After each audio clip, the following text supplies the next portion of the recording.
our world is entering in an age of chaos.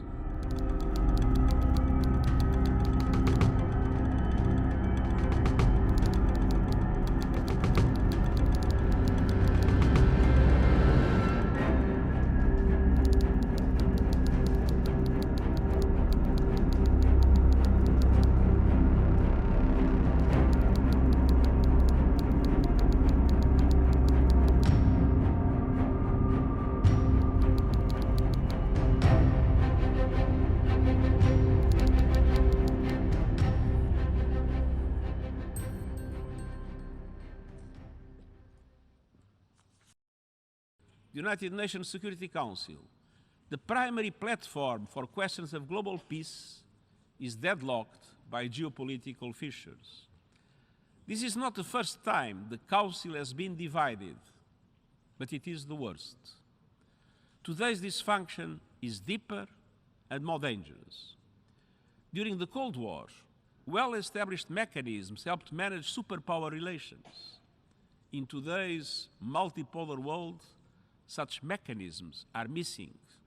And so our world is entering in an age of chaos.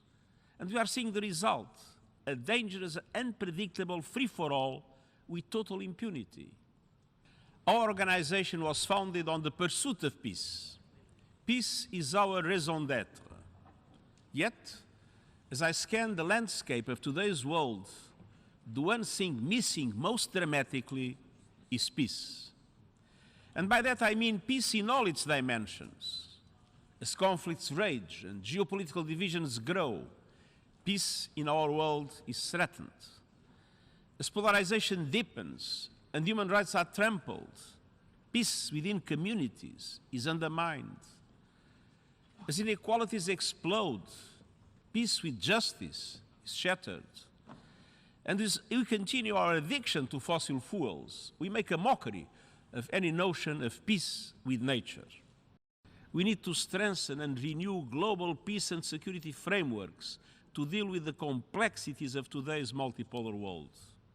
And that is the rationale of our new agenda for peace. First and foremost, the United Nations Security Council must be able to take decisions and implement them. And it must become more representative.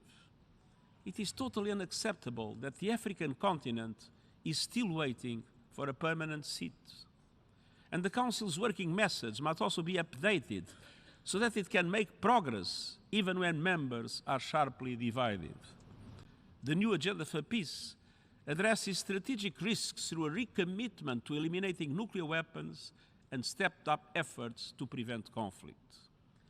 It proposes measures to mitigate the impact of geopolitical competition on people and prevent the fragmentation of global trade rules, supply chains, currencies, and the internet. It presents a view of prevention that addresses violence in all its forms and at all levels. It recognizes the links between sustainable development, climate action, and peace. And it calls for the transformation of gendered power dynamics, the meaningful inclusion of women and young people in all peace processes, and respect for all human rights, civil, political, economic, social, and cultural. It underscores the need for peacekeeping missions with realistic mandates and well-defined transition and exit strategies. And it urges the development of norms of frameworks to regulate the use of new technologies, including artificial intelligence in the military domain. We must also make peace with the planet. Humanity has waged a war we can only lose, our war with nature. It is a crazy fight to pick.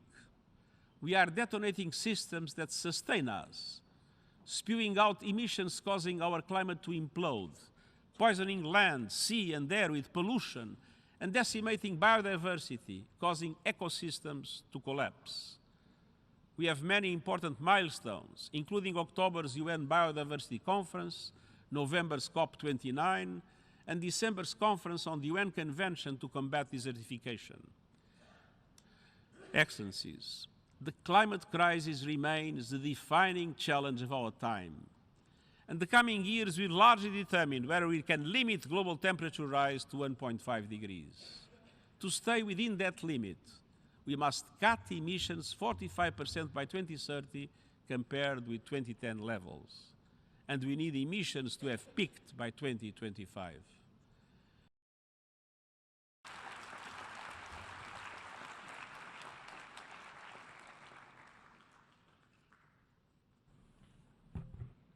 I thank the Secretary General of the United Nations.